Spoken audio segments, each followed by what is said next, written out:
আচ্ছা,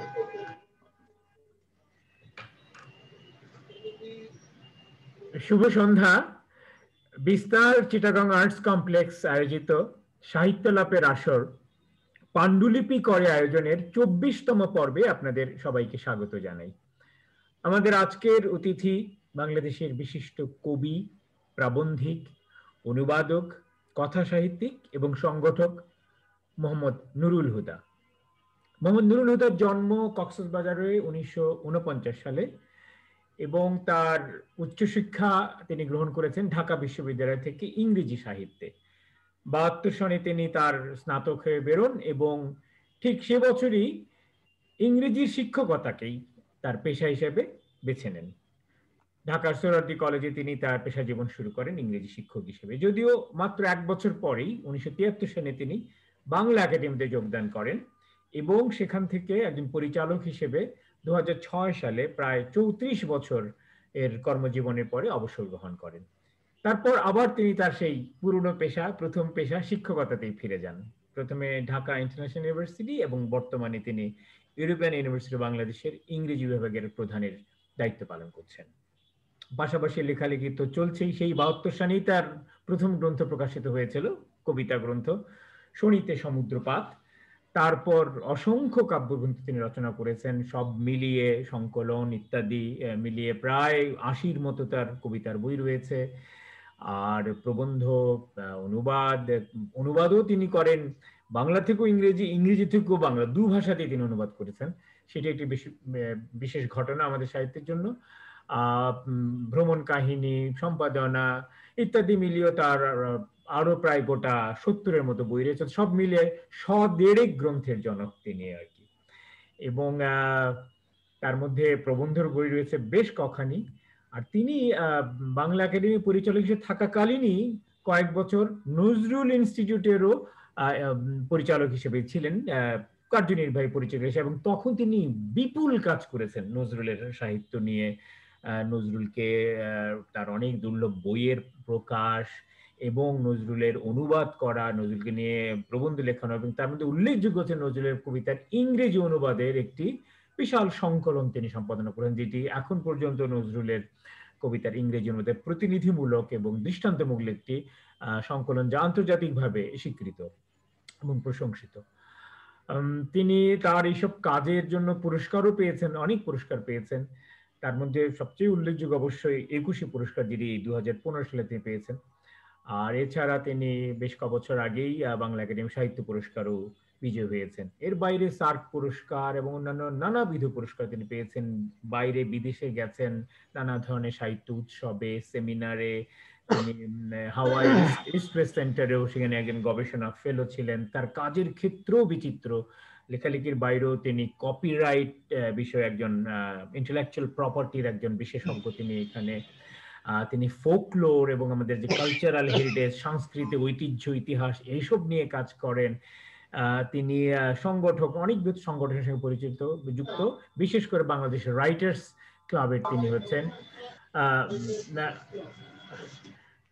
রাইটার্স ক্লাবে, রাইটার্স ক্লাবে তিনি সভাপতি। হ্যাঁ, সভাপতি। আর তো আমরা আজকে আমরা তার জীবনেরই, এই বর্ণাঢ্য জীবনেরই গল্প শুনবো, বিশেষ করে তার সাহিত্যিক কর্মকাণ্ড, তার নিজের লেখালেখি, বাংলাদেশের সাহিত্য বিষয়ে তার মূল্যায়ন ইত্যাদি, এবং সবশেষে তার স্বকণ্ঠের কিছু কবিতা পাঠিয়ে দিয়ে আজকের অনুষ্ঠানে ইতি টানবো। তো আপনার হুদা ভাই, আপনাকে অনেক অনেক ধন্যবাদ বিস্তারের আমন্ত্রণে সাড়া দিয়ে আজকে আসার জন্য। আমি সবার পক্ষ থেকে আপনাকে আনুষ্ঠানিকভাবে স্বাগত জানাচ্ছি আমাদের এই আজকের আন্তর্জাল মঞ্চে। ধন্যবাদ এবং শুভ সময় আলম হোসেন, আমার দীর্ঘদিনের বন্ধু, আবার দীর্ঘদিনের হারিয়ে যাওয়া বন্ধু বলা যেতে পারে। এখনো কিন্তু সশরীরে আমাদের দেখা হয়নি, এখনো কিন্তু আমরা এই অন্তর্জালে আমরা নিজেদের পরস্পরকে দেখছি এবং কথা বলছি। আর দর্শক শ্রোতা যারা আমাদেরকে দেখছেন তাদের প্রতি শ্রদ্ধা এবং শুভেচ্ছা। এখন তো আমরা মূলত বন্দী হয়ে আছি, বন্দী হয়ে আছি নিজের মধ্যে, আর অন্তর্জালের মধ্যে খুলে গেছে প্রায় সর্বত্র বিশ্বময়। ওকে, আমরা এবার একটু কাঠামোবদ্ধভাবে আমাদের আলোচনাটা এগিয়ে নিয়ে যাব, ফাঁকে ফাঁকে আমরা অন্যান্য মন্তব্য দিয়েও করব। আমরা যেটা শুরু করি আসলে আমাদের আমন্ত্রিত অতিথির জীবনের গোড়ার পর্বটা, সাহিত্য জীবনে যেটা সূচনা পর্বের বয়ান, সেটা শুনতে চাই। আপনি ইংরেজি সাহিত্যের ছাত্র, আমার জানার কৌতূহল বিষয় হিসেবে ইংরেজিটাকে কেন বেছে নিলেন আপনি, এবং শুধু বেছে নিয়ে এর পরবর্তীকালে ইংরেজি সাহিত্যের সঙ্গে, ইংরেজি অনুবাদের সঙ্গে বাংলা সাহিত্য সব মিলিয়ে একটা সাহিত্য জীবন কি আপনার ব্রত হিসেবে বেছে নিলেন। এর গোড়ার গল্পটা, এর প্রণোদনা, এর অনুপ্রেরণা এবং এর সূচনা পর্বের একটা আখ্যান আপনার মুখ থেকে শুনতে চাই। ইংরেজির আগে সাহিত্যের প্রসঙ্গটি বলি, কারণ হ্যাঁ। আমি যে এলাকায় জন্মগ্রহণ করেছি তার নাম কক্সবাজার, আমি নাম দিয়েছি দরিয়ানগর। হুম। তারপর যে নদীর পাশে, নদীর ছোট নদী আমরা বলি ছড়া, ছড়া মানে ছোট একেবারে ঝিরি আর কি, ঝর্ণাও না ঝিরি, হুম। নদীয়া থেকে গোসাই পাহাড় থেকে নেমে আসা, ঈদগাঁও ছড়া বলে। আমি তার নাম দিয়েছিলাম ফুলেশ্বরী, আবার একটা উপন্যাসে, যে উপন্যাসের নাম জন্ম জাতি, যেখানে আমার জীবনটাও আবার, আমি তো আমার আত্মজীবনে লিখিনি, কিন্তু জীবনের শুরুর গল্পটা হুম। এখানে আছে। সেই নদীর নাম দিয়েছি আমি যে ফুলেশ্বরী, সে ফুলেশ্বরীর পা। তো এইসব এই কারণে মনে হয়, আমার যা মনে হচ্ছে সেটা হচ্ছে, আমি আগেও এটা বলেছি, আমি খুব কম বয়সে যখন শৈশব থেকে যখন স্মৃতিধর হয়ে উঠছি, তখন আমার প্রথম যে স্মৃতিটা মনে পড়ে, আমার দীর্ঘ একটা কবিতা আছে প্রতীক মানুষ, সেখানে আছে সেই যে স্মৃতিটা, শব্দটা আমার প্রথম কানে বাজে, সেটা হচ্ছে সম্ভবত ধান কাটার মৌসুম। এই সময় ধান কেটে আমরা বলি দইলদা, যারা ইয়ে ধান কাটে আর হুম। কি, হুম। হুম। তারা ওই ইয়েতে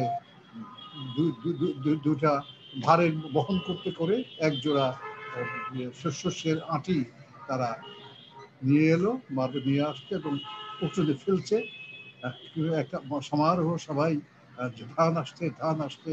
তারপর দাদি আমার জিজ্ঞেস করে বললো, এই দৈল্যার কুয়া এসে গেছে, এখন ইয়ে গরম গরম ওদেরকে খাবার দিতে হবে। আইসে দৈল্যার কুয়া আইসে রে ধান, এই যে কথাটা আমার, সবাই চিৎকার করে উঠছে, দেখছে উৎসব একটা, বাহ। তারপর ইয়ে দিয়ে, লাউ দিয়ে লম্বা একটা তরকারি, সে তরকারির সঙ্গে সাদা ভাত দপ করে যাচ্ছে, সবাই খাচ্ছে, আমিও খাচ্ছি। এই প্রথম আইসে দৈল্যার ও আইসরে দাঁত, সেই প্রথম বুঝি সচকিত আমার দোকান। প্রথমে এই জিনিস আমি, এটা আমার কবিতায় পড়ে লিখেছি, এটা আমার মনে আছে। তারপর আরেকটা জিনিস মনে আছে, সকালবেলা ঘুম থেকে উঠেই দেখতাম সবাই উঠে গেছে, আমি দাদির সঙ্গেই থাকতাম। দাদি উঠে নামাজ পড়ার পর পড়ছেন সবে আইয়া আলাই রব্বিকুমা তুকাজ্জিবান, এই ইয়েটা পবিত্র কোরআন শরীফের এই ইয়ে।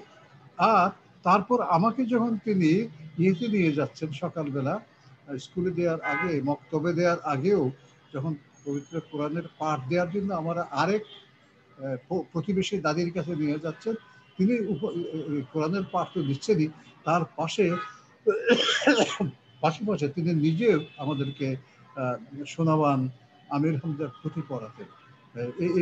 এটা আর অর্থাৎ এই সুর, লয়, তাল, মানে পদে পদে মিলানো, তারপর কাহিনী, এই বিষয়টা আমার শুরু থেকে কান ধরে ফেলেছে। যদি আমার বাড়িতে এর আগে কোনো কবিতার আসর ইত্যাদি কিছু হয়নি, তারপর ফলে এই কান এই কেন্দ্রটির মধ্যে সচেতন হয়ে উঠেছে। তারপর যেটা হতো, সে খুব কম বয়সেই আমার যে নদীর বললাম ছড়া, ছোট ছড়া বললাম, তার যে বালি, বালুর চর, চরে শীতকালে বিশেষ করে আমরা হাডুডু খেলতাম। আর কখনো কখনো হতো কি, আমাদের বিখ্যাত কবি রমেশ সেন, তার সঙ্গী ইকবাল থেকে আরম্ভ ফণী বড়ুয়া, এরা কিন্তু দক্ষিণ চট্টগ্রাম মানে এই কক্সবাজারের দিকে শীতকালে এসে সারা রাত কবি গান গাইত। তো রমেশ শীলের সঙ্গে ইকবালের এই ধরনের কবি গানে আমি প্রায় সারা রাত আমার পিতার সঙ্গে ছিলাম। এবং তখন এক সময় হতে হতে তারা কথা বলছে উপরে উঠে, তখন আমার মনে হল যে আমিও কথা বলতে পারি। আগে আল্লাহ লইলাম কলম হাতে ধরি, আমি একজন শিশু কবি, এবার তর্ক করি, এই ধরনের কথাবার্তা আমার মনে আছে। আচ্ছা। এই করার পর তো আমি বোধহয় ইকবালের পক্ষ ধারণ করেছিলাম, কারণ ইকবাল হলো শিষ্য, আসলে গুরু ছিল আমাদের রমেশ সিং। তো শিষ্য হয়ে, আমিও শিষ্য হয়ে তার সঙ্গে কথা বললাম, এরকম আমার হচ্ছে বড় অভিজ্ঞতা। স্কুলে গেলাম, স্কুলে যাওয়ার পর দেখা যাচ্ছে এম আবুল কাসিম বলে এক হচ্ছে শিক্ষক আছেন আমাদের, তিনি হচ্ছেন প্রধান শিক্ষক, তিনি কবি, কবিতা লিখতে শুরু করেছেন। আর আমি ইয়েতে দেখতে পাচ্ছি যে রবীন্দ্রনাথ একটা কবিতা লিখেছে, আমাদের ছোট নদী চলে বাঁকে বাঁকে, বৈশাখ মাসে তার হাঁটু জল থাকে। একেবারে যে নদীটা আমার বাড়ির পাশে দিয়ে চলছে, বৈশাখ মাসে হাঁটু জল ওখানে থাকে না, একটা জলই থাকে না বলা যেতে পারে।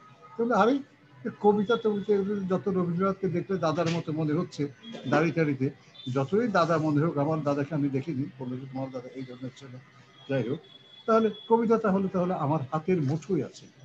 কবিয়ালের সঙ্গে কবিতার গান গেয়েছি। আর তারপর আমার শিক্ষক স্বয়ং কবি, একেবারে সামনে বসে আছেন জলজ্যান্ত কবি। আর রবীন্দ্রনাথ ও তো দেখতে আমার দাদার মতো লাগে। আর যে বিষয়গত নদী, ওই নদীতে পাশেই ছোট নদী বাঁকে বাঁকে। তারপর এরপরে কিভাবে যেন সামনে যিনি বসে আছেন স্কুলের পাশে, শ্যামাঙ্গিনী এক রমণী, তাকে দেখে যেন কি মনে হলো। এই 2-3 বছরের ভিতরে আমি স্লেটে একটা কিছু লিখে তার দিকে এগিয়ে দিলাম। তিনি দেখে মুস্কি এসে আবার তিনি কিছু এগিয়ে দিলেন, দুইজনে একটা মিল দিলাম। যেমন তোমাকে আমি ভালোবাসি, যদি এই ধরনের কিছু কথা লিখলাম, তিনি বলতে আমিও বাসি, তবে এগুলো বলা ভালো নয়। আমিও লিখলাম এই কথা কে কয়, এই জাতীয়। এই খেলতে খেলতে বলা যেতে পারে কবিতার ভিতর প্রবেশ করেছে। তারপর একবারে শেষ করে দিই। এরপর আমাদের বাড়ি এখান থেকে একটু দূরে চলে গেল, চলে যাওয়ার মাঝখানে একটা মাঠ, এই মাঠের মাঝখানে একটা ডোবা ছিল। গ্রীষ্মকালে ডোবাটা একেবারেই শুকিয়ে যেত, আর সামান্য একটু জল থাকতো। আর আমরা দুপুরবেলা যখন স্কুল শেষ করে বাড়ি যেতাম, যাওয়ার সময় দেখতাম ডোবায় শামুক চলছে, শামুক খেতে বেড়াচ্ছে, এই লাইন ধরে শামুক খেতে বেড়াচ্ছে। আমরা দাঁড়িয়ে পড়তাম সঙ্গী সাথী সহ, এবং শামুককে যদি গায়ে স্পর্শ করে দেই, শামুক সঙ্গে সঙ্গে কিন্তু স্টপ হয়ে যাবে, আর সে হাঁটবে। কখন হাঁটবে? যখন আমরা বহু দূর চলে যাব, অর্থাৎ শামুকের চোখ নেই, কিছুই নেই, কিন্তু সে বুঝতে পারে শত্রু পাশে দাঁড়িয়ে আছে। আর কাউকে সে শত্রু মনে করে না যতক্ষণ কেউ তাকে স্পর্শ করে। স্পর্শ করলে সে বুঝে যে শত্রু দাঁড়িয়ে আছে। তো এই নিয়ে ওই সময়ই অদ্ভুতভাবে আমি একটি কবিতা লিখেছিলাম, যেটা এখনো আছে, আমার শ্রেষ্ঠ কবিতা তো আমি গ্রহণ করেছি। কবিতার নাম শামুক। আমি শুনিয়ে দিই। গুটিয়ে যাও, গুটিয়ে গেলেই সুখ, রোদ দুপুরে পড়বে না আর বুক, বুকের তলে হৃদয় নামক আঁখি, টের পাবে না তীর শিকারী পাখি। গুটিয়ে যাও, গুটিয়ে গেলেই ভালো, গভীর সুখে জ্বলবে জ্বলবে আলো। এই যে গুটিয়ে যাওয়ার বিষয়টা, করোনা তো আমি গুটিয়ে যাওয়ার বিষয়টা দেখতে পাচ্ছি। এই খেলতে খেলতে বুঝলাম যে কখন কবিতা উঠে এসেছে আমার জীবন যাপন থেকে। আরেকটা কথা বলবো, সেটা শীতকালে ঘুম থেকে ওঠার পর সমুদ্র আমার বাড়ি থেকে মাত্র 1.5 মাইল দূরে, ওই শো শো শো শো একটা শব্দ হতো। সেই শব্দ আমাকে জাগাতো এবং কবিতা লেখার একটা অনুপ্রেরণা দিত। তাকে নিয়েও কবিতা লেখা আছে, সেগুলো আর বলছি না। বলা যেতে পারে আমার দাদি, আমার প্রতিবেশী দাদি, আমার বাবা, আমার পাশের যে কবিয়াল, তারা আমার শিক্ষক, এবং আমার প্রতিবেশিনী, আমার ক্লাসের সঙ্গিনী, বলা যেতে পারে এই আমার মাঠ, আমার শামুক আমাকে কবি হতে সাহায্য করেছে। আচ্ছা, তো অনেক ধন্যবাদ। তবে ইংরেজি সাহিত্য পড়ার ব্যাপারে সিদ্ধান্তটা কিভাবে নিলেন এবং তখন? এইটা খুব মজার ব্যাপার, খুব মজার ব্যাপার। আমি ঢাকা চট্টগ্রাম মানে কক্সবাজার থেকে ঈদগাহ হাই স্কুল থেকে পাশ করা, তো একটু রেজাল্টটা খারাপ ছিল, ভালো ছিল, কিন্তু এটা উদযাপন করে আস্তে আস্তে দেরি হয়ে গেল। চট্টগ্রাম কলেজে এলাম, তখন ভর্তি বন্ধ হয়ে গেছে, কিন্তু মোজাফফর আহমদ চৌধুরী ছিলেন তখন প্রিন্সিপাল। তিনি বললেন যে তুমি রেজাল্ট যেহেতু খুবই ভালো, আমি ইয়েতে বোর্ডে আমি সেকেন্ড হয়েছিলাম, তারপরে নেব, কিন্তু হোস্টেল বন্ধ হয়ে গেছে, হোস্টেল দিতে পারবে না। তখন আমি বললাম না, আমার তো ইচ্ছে ছিল কোনো একটা ছোটই আব্বাকে পাশ কাটিয়ে ঢাকায় চলে আসা। ঢাকায় এলাম এবং ঢাকা কলেজে ভর্তি হলাম। ঢাকা কলেজে ভর্তি হওয়ার পর ঢাকা কলেজে একই ঘটনা ঘটেছিল, কিন্তু বিখ্যাত প্রিন্সিপাল জালাল আহমদ সাহেব, তিনি আমাকে বললেন না, তোমাকে আমি নেবই, এবং দরকার হলে তোমাকে আমার বাড়িতে আমি রেখে পড়াবো, তো তোমাকে আমি অন্য কলেজে যেতে দেবো। ঠিক আছে। এরপরে আমার এইচএসসি দিয়ে পাশ করার পর এখন ইংরেজি পড়া বা বাংলা পড়া বা অন্য কিছু পড়ার বিষয়, এই প্রশ্নটা এসে গেল। যথারীতি ততদিন আমি কবিতায় ঢুকে গেছি। আমার দু একটি কবিতা পত্রিকায় বেরিয়েছে, সংবাদে বেরিয়ে গেছে, বিভিন্ন পত্রিকায় বেরোচ্ছে, কণ্ঠস্বরে পাঠানো হয়েছে। আব্দুল্লাহ আবু সাইদ পেয়েছেন, বলেছেন যে হ্যাঁ আমি দেখছি, ছাপবো, এই সমস্ত কিন্তু ছাপা হয় না। এই সময় আমি ইয়েতে গেলাম, ঢাকা বিশ্ববিদ্যালয়ে ভর্তির জন্য অ্যাপ্লাই করলাম। অ্যাপ্লাই করলাম, 1 নম্বর আমার ছিল বাংলা, 2 নম্বর ছিল ইকোনমিক্স, 3 নম্বর ছিল ইংরেজি। তারপর যখন টাঙিয়ে দেওয়া হলো কে কোন সাবজেক্টে যাবে, আমি দেখলাম আমার 1 নম্বর হলো ইংরেজি, 1 নম্বর ইংরেজি, 2 নম্বর 3 নম্বর তখন আর দেওয়া হয়নি, আমাকে ইন্টারভিউর জন্য ডাকা হলো। তো আমি রহস্যটা বুঝতে পারলাম না। যাই হোক, আমাকে তো যেতেই হবে, ইংরেজিও মন্দ কি, মন্দের ভালো। তো আমি গেলাম। তিনি যখন হেড অফ দ্য ডিপার্টমেন্ট যিনি ছিলেন, নাম আমি বলবো না, কারণ নাম বলাটা উচিত হবে না, তিনি আমাকে গেলে ইংরেজিতে তো সাধারণত কথা বলতে, ইংরেজিতে ভর্তি হবে, ইংরেজিতে কথা বলবো না, গেলে হোয়াটস ইউর নেম, আমাকে যখন হোয়াট ইজ ইউর নেম, আমি বললাম যে আমি আগে থেকে নিলাম যে এখানে একটু ইয়ে করি, বাসলামও করি আর কি। বলে আমার নাম মোহাম্মদ নুরুল হুদা। মানে এমন ভাবে বললাম এটা, সে এবার যে you have to speak in English, এইসব ইংরেজিতে কথা বলতে হবে। বলতে আমি ইংরেজিতে ভালো বলতে পারি না, একবার সার্গে যাওয়া উচ্চারণে। আমার দিকে তাকালেন, তাকালেন, তোমার মার্ক তো হাইয়েস্ট ইন দ্য বোর্ড ইংরেজিতে, তুমি ইংরেজিতে শেখো, ইংরেজি পড়ো। তো আমি আর কিছু বুঝতে পারলাম, শুধু বলে তুমি কোন হলে যাবে। আমি প্রথম বললাম যে রেজিস্টার নেই, মহসিন হল নতুন হল, আমি একটা আলাদা ইয়ে পাবো। ফলে ইংরেজিতে আমাকে পড়তে শুরু করলাম। তারপর মাসখানেকের ভিতর কিন্তু আমি আবার চেঞ্জ করার চেষ্টা করলাম, এ থেকে আমি বাংলায় চলে যাই। বাংলায় যখন তিনি হেড দিলেন, দুজনই তারা বন্ধু, তিনি বললেন যে না, তুমি তো বাংলায় আসতে পারবে না, তিনি যিনি তোমার হেড, তিনি আবার তিনি ডিন, তিনি এটা দেখেছেন, দেখে বললেন যে তুমি একটু দেখো, তোমার হাইয়েস্ট, তোমার মধ্যে বোর্ডে হাইয়েস্ট বা সেকেন্ড হাইয়েস্ট নাম্বার হবে, যদি না হয়, উনি কিন্তু হেড অফ দ্য এক্সাম ছিলেন ইংলিশে। তখন আমি বুঝতে পারলাম যে আমার আর কোনো পথ নেই। তারপর তিনি বললেন, ইনি বাংলার হেড ছিলেন তখন ডক্টর মোহাম্মদ আব্দুল হাই, বিখ্যাত আব্দুল হাই। হাই স্যার বলেন তুমি আমার সঙ্গে যোগাযোগ রেখো, তুমি তো কবিতা লেখো বোধহয়, তাহলে বাংলা পড়তে চাও। আমি বললাম যে হ্যাঁ। বল ঠিক আছে, বাংলা ইংরেজি বললো একই জিনিস, আর তোমার লাভ হবে। বললেন বুদ্ধদেব বসু, অন্যদের কথা বললেন, ভালো ইংরেজি সাহিত্যিক, বর্তমানে বাংলা সাহিত্যিক যারা, তারা সবাই ইংরেজি পড়ে কিন্তু ইয়ে করেছে, তোমার প্রতি আমার ইয়ে রইল। এইভাবে ইংরেজি আমার পড়া শুরু হলো, আর সঙ্গে সঙ্গে বাংলা আমার সাবসিডিয়ারি থাকবে, এই আর কি। আচ্ছা, হ্যাঁ, বুঝতে পারলাম। এবং পাশাপাশি তো সাহিত্য চর্চা তখন সমানতালে চলছে, সমানতালে।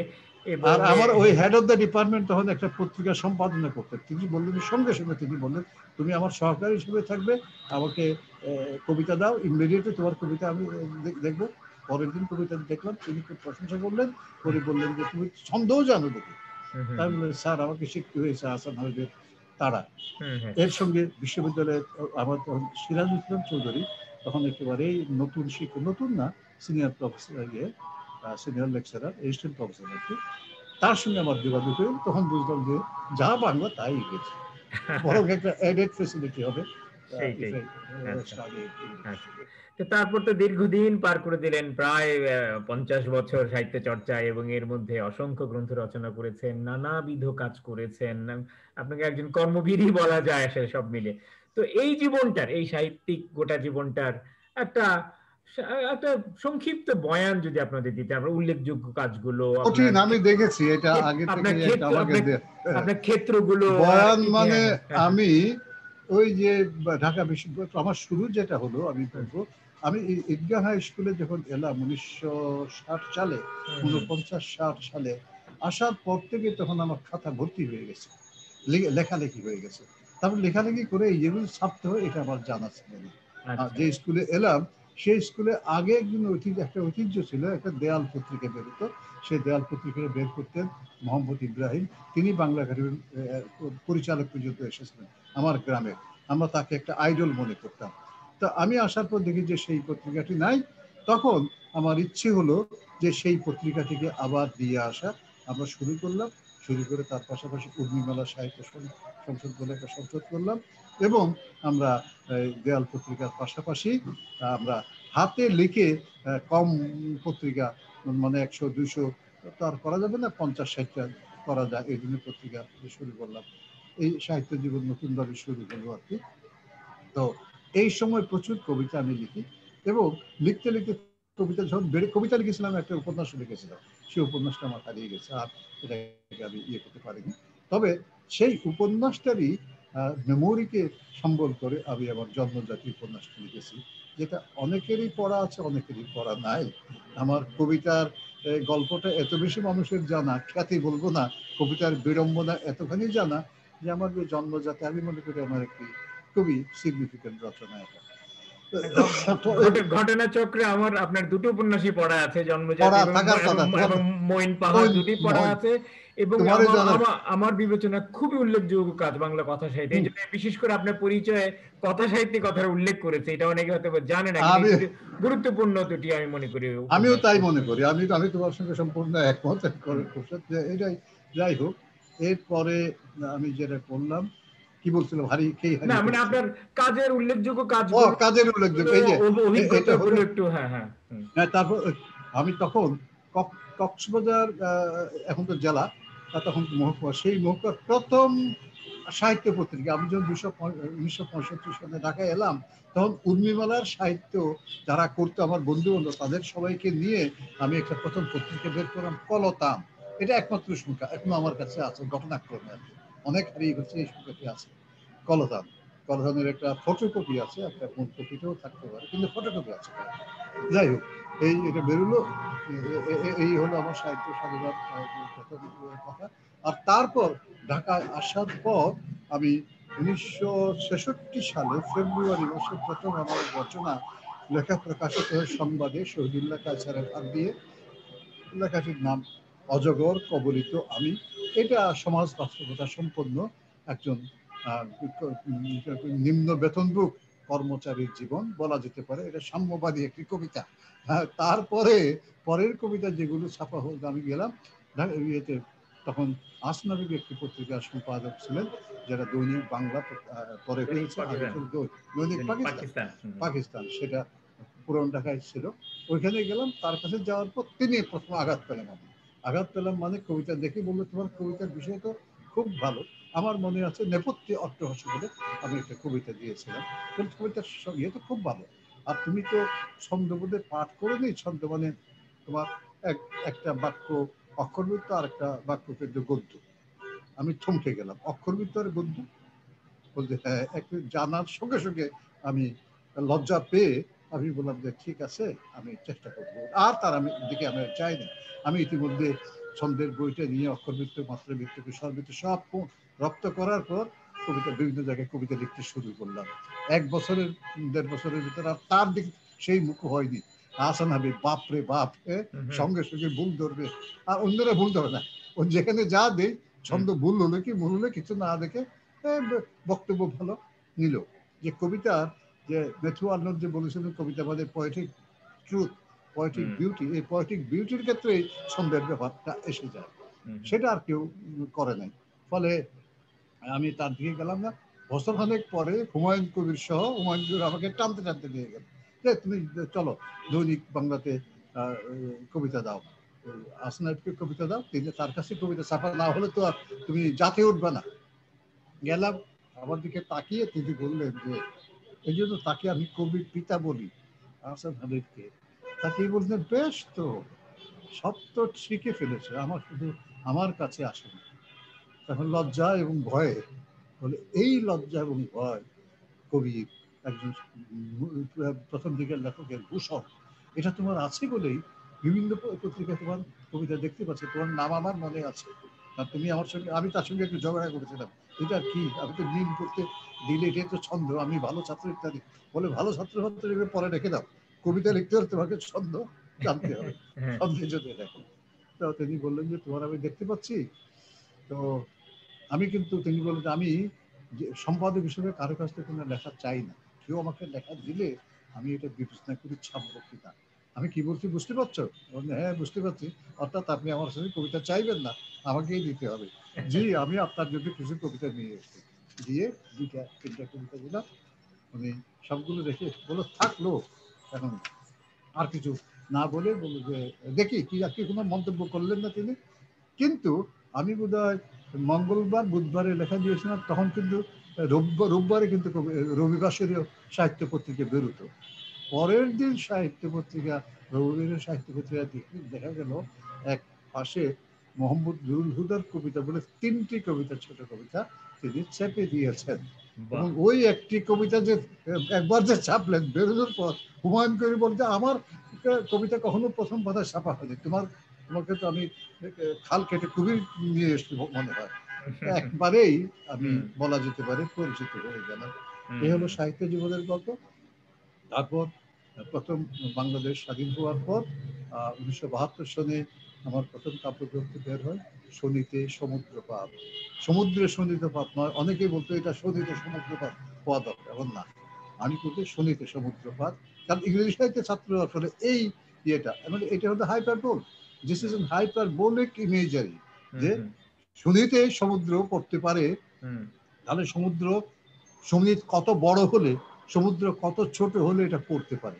আমাদের মুক্তিযুদ্ধের যে যে সদ্য যে মুক্তিযুদ্ধ আমরা পার হয়ে এসেছি, এখানে যে রক্তটা আমরা দান করেছি সেটা কত বড়, সব পৃথিবীর সব সমুদ্র, 3 লাখ সমুদ্রকে একত্রিত করলেও বাঙালির রক্তদানের রক্ত সমুদ্রের সমান হবে না।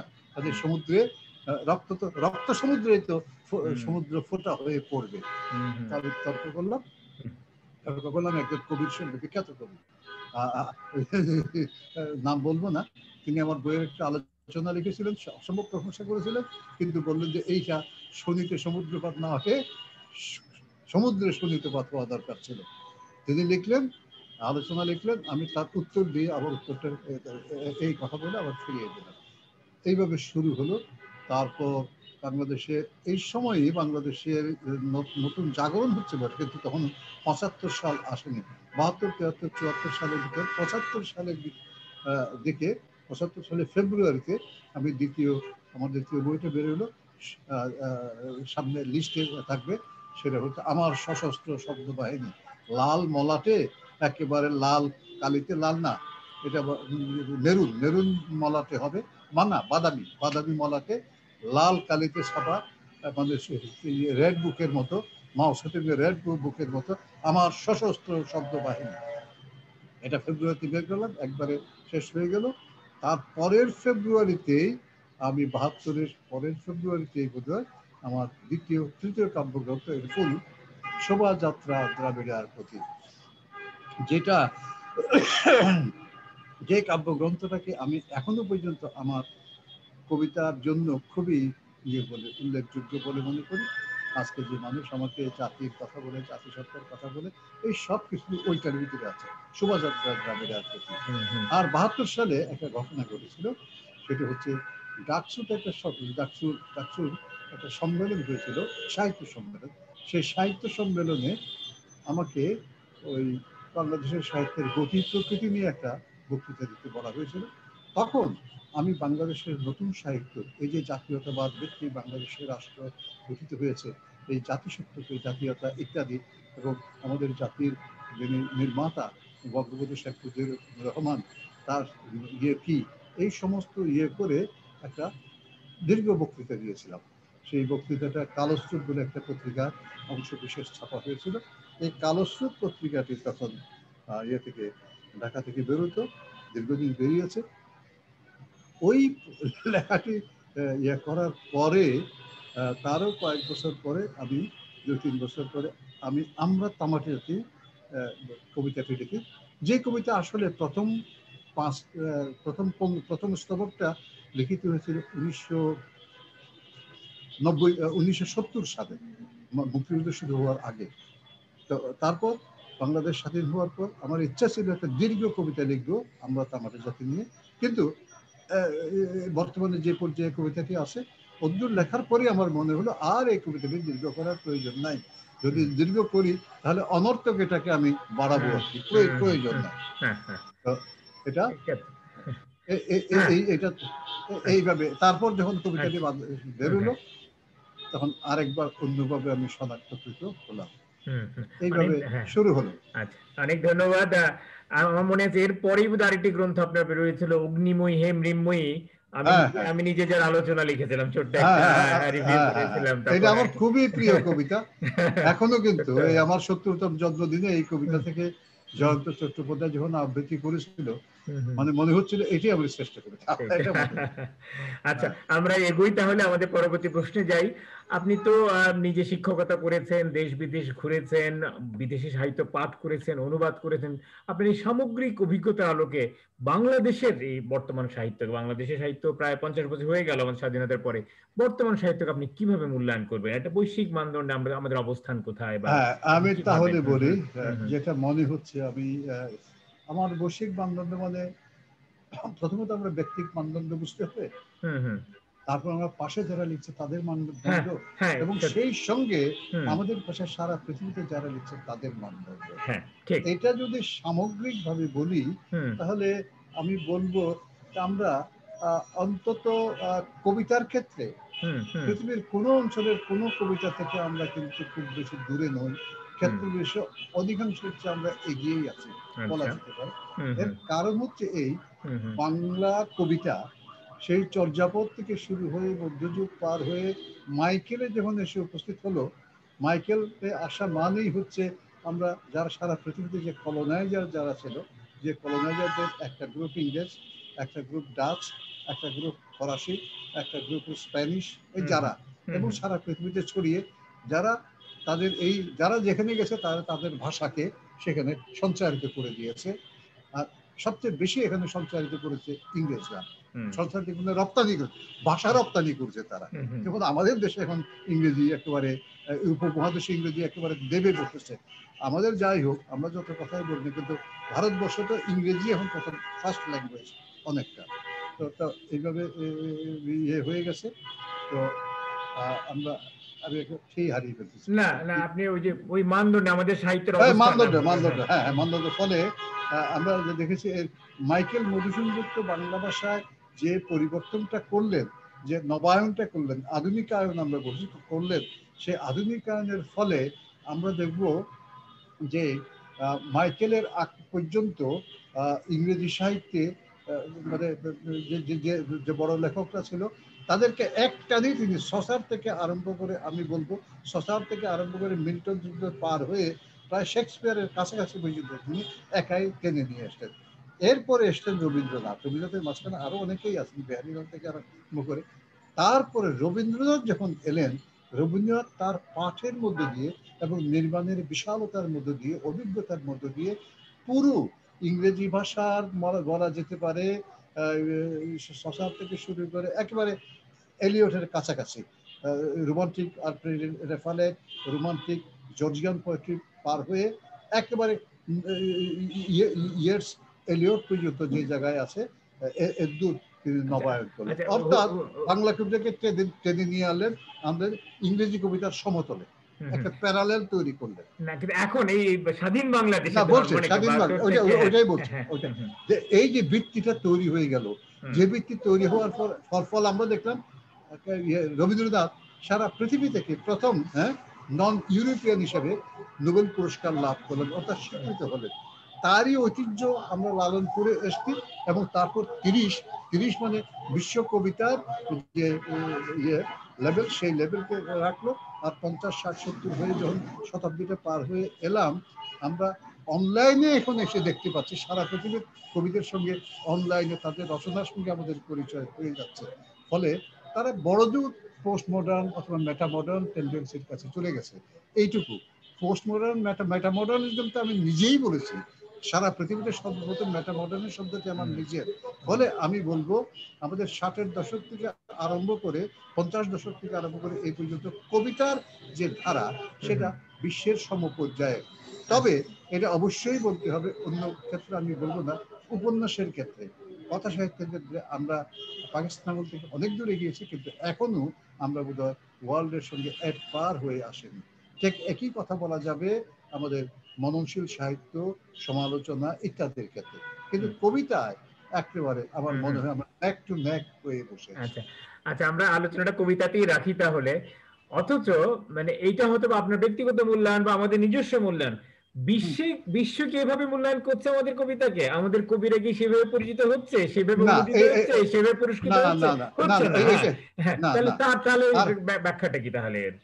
যে ব্যাখ্যাটা হচ্ছে না হওয়ার মূল কারণে রবীন্দ্রনাথ নিজে নিজের কবিতা অনুবাদ করেছেন হুম এবং হুম তার কবিতাকে প্রণীত করেছিলেন ইয়েটস। এই তো হুম হুম আমাদের এখানেও কবিতা অনুবাদের যে বিষয়টা, সেই বিষয়টা কিন্তু এখনো কিন্তু রাষ্ট্রীয় পৃষ্ঠপোষকতার মাধ্যমে এটাকে যে প্রণোদনা দেয়া, সেই কাজটি হয়নি। হুম হুম ব্যক্তিগত লেভেলে অনেকেই করেছেন, যেমন আমি করছি বা কায়সারফ করছে বা অন্য ফখরুল করছে, কিন্তু এটা কিন্তু আমরা বলবো ভিন্ন ভিন্ন এফোর্টস। একটা দিতে হবে, একটা অনুবাদ একাডেমি দীর্ঘদিন যাবত আমি বলছি, বাংলা একাডেমি আছে, একটা অনুবাদ বিভাগ আছে, দীর্ঘদিন আমি চাকরি করেছি, তাতে কিছু আসে যায় না। একটা পূর্ণাঙ্গ অনুবাদ বিভাগ নিয়ে একটা বিশাল নিয়ে কলাবোরেটিভ অনুবাদ করতে হবে। কলাবোরেটিভ অনুবাদ মানে হচ্ছে এই দেশ থেকে কবিতা অনুবাদ করার জন্য একজন বা একটা প্যানেল, তারপর তার সঙ্গে যে ভাষায় অনুবাদ করবো, প্রথমত ইংরেজিতে বলবো, ইংরেজি থেকে কবিদের একটা প্যানেল, কবিতার কথা আমি বলছি। এটা যদি যতক্ষণ আমরা না করব, হুম আমাদের অনুবাদের মাধ্যমে সারা পৃথিবীতে কবিতা আমরা ছড়িয়ে দিতে এটা পারবো না। এটার একটা জাতীয় উদ্যোগ, রাষ্ট্রীয় উদ্যোগ লাগবে। যেমন কাজী নজরুল ইসলামের জন্মশতবর্ষ পালনের সময় যে আমরা যে অনুবাদগুলো করেছিলাম, সেই অনুবাদগুলো কিন্তু আমাদের করা অনুবাদ। সেগুলো আমি বলবো যতটাই গৃহীত হোক না, কাঁচা অনুবাদ। এবং হুম সেই অনুবাদের পরে রাসেল ম্যাকডারমট বলে একজন আমেরিকান কবি এবং আমেরিকান গবেষক তার অনুবাদ আবার করছে। তিনি আমার সঙ্গে কয়েক মাস আমার সঙ্গে কাজ করেছেন, আমার শরণাপন্ন হয়েছেন, অনেকেরই শরণাপন্ন হয়েছেন। এবং তার যে অনুবাদটা, যেটা অক্সফোর্ড থেকে বেরোনোর সম্ভাবনা আছে 2-1 বছরের ভিতর, সেটা হলে কাজী নজরুল খান আরো ব্যাপক হবে। ঠিক একইভাবে আমাদের সমকালীন কবিদের কবিতা, শামসুর রহমান থেকে আরম্ভ, যারা চলে গেছে, শামসুর রহমান থেকে আরম্ভ করে আজকে আমাদের কবিতার বেস্ট পোয়েমস যেগুলো, সেগুলো যদি এইভাবে অনুবাদ করা হয়, তাহলে অবশ্যই আমি বলবো আচ্ছা এটা হুম হুম বাংলা সারা পৃথিবীতে একটা নতুন জাগরণ আসবে। আচ্ছা আরেকটা কথা বলি, হুম এখন যে অনলাইনে এবার কিন্তু আমরা সারা পৃথিবীর সঙ্গে বাংলাদেশ রাইটার্স ক্লাব থেকে 31শে ডিসেম্বর 29শে ডিসেম্বর থেকে 2রা জানুয়ারি পর্যন্ত আমরা 5 দিন ব্যাপী একটা ইন্টারাকশন করেছিলাম সারা পৃথিবীর সঙ্গে। 6-7টা জুম স্ট্রিমিয়ার ইত্যাদি করে 17টা সেশন ছিল। তাতে আমরা সারা পৃথিবীর যেসব কবিদের সঙ্গে আমরা কথা বলেছি এবং তাদের কবিতা শুনেছি, তাতেও আমাদের মনে হয়েছে যে আমাদের কবিতা কিন্তু সমকালীন কবিতা, সাম্প্রতিক কবিতা পৃথিবীর কোনো অঞ্চলের চেয়ে খুব বেশি হুম পিছিয়ে হুম নাই। আচ্ছা বরং আফ্রিকায়, আমেরিকায় বেশ কয়েকটি সংকলনে আমার নিজের কবিতা যেমন তারা নিয়েছে, তেমনি এখানকার অনেক কবির কবিতা হুম হুম আমার অনুবাদে আমি তাদেরকে পাঠিয়েছি। তারা প্রথমত এটা গ্রহণ করেছে। এই যে আচ্ছা গ্রহণ করাটা, এটা একটা গ্রহণযোগ্যতা পেয়েছে।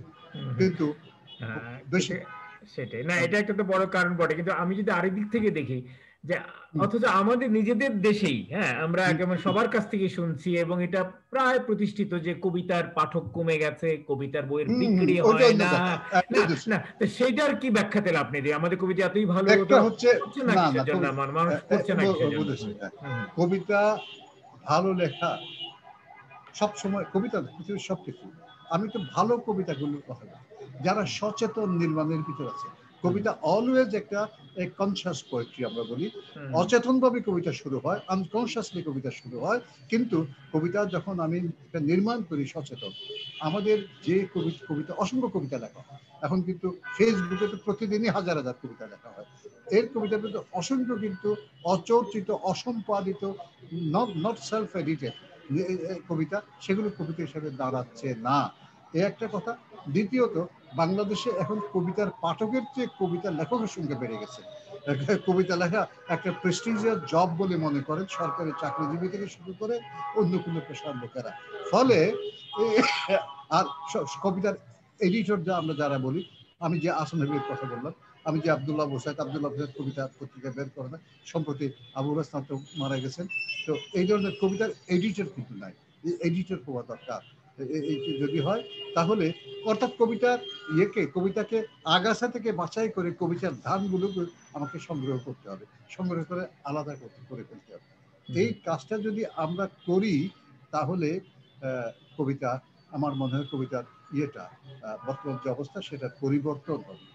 হ্যাঁ। ফলে না, একদম সমকালীন যে নতুন যারা কবিতা, তরুণ যারা কবিতা লিখছে ধরো 90 থেকে বা 80 শেষ থেকে, তারা এক সম্পূর্ণ নতুন একটা ভাষায় লিখছে, আপনাদের সঙ্গে তাদের কাব্য ভাষার না না একটা তাদের ভাষা তফাৎ নতুন লক্ষ্য কি করা। সেই এটা ভাষাটি, সেই ভাষাটির বিরুদ্ধে এক ধরনের দুর্বোধ্যতার অভিযোগ ওঠে। সেই কারণেও কি পাঠক খানিকটা বিচ্ছিন্ন হয়ে যাচ্ছে? সেই এটার আমি কোনো বলবো দায় কি কবিতার? দুর্বোধ্য। হুম, কবিদেরও অবশ্যই কি, অবশ্যই এটা কবিদেরই কি কোনো দায়ভাগ আছে কথাটা কিনা এটা পেছনে? কবিতার দায়ভাগ অবশ্যই আছে, অবশ্যই আছে। পৃথিবীতে দুর্বোধ্য ভাষা বলে কিছু নাই, হয় ভাষা না হয় অভাষা, হয় কবিতা না হয় অকবিতা। অকবিতা তো দুর্বোধ্য হতেই পারে, দুর্বোধ্য অবুদ্ধ হতে পারে, হ্যাঁ। আর কবিতা কখনো দুর্বোধ্য হবে না। কবিতা হবে যদি প্রকৃত কবিতা হয়, সেটি আমি ছন্দ মেনে লিখি বা না লিখি, কিন্তু সেটা যদি একটা টেক্সট হিসেবে দাঁড়িয়ে যায়, তাহলে তার একটা কোনোটেশন আছে, একটা তাৎপর্য আছে, ব্যঞ্জনা আছে।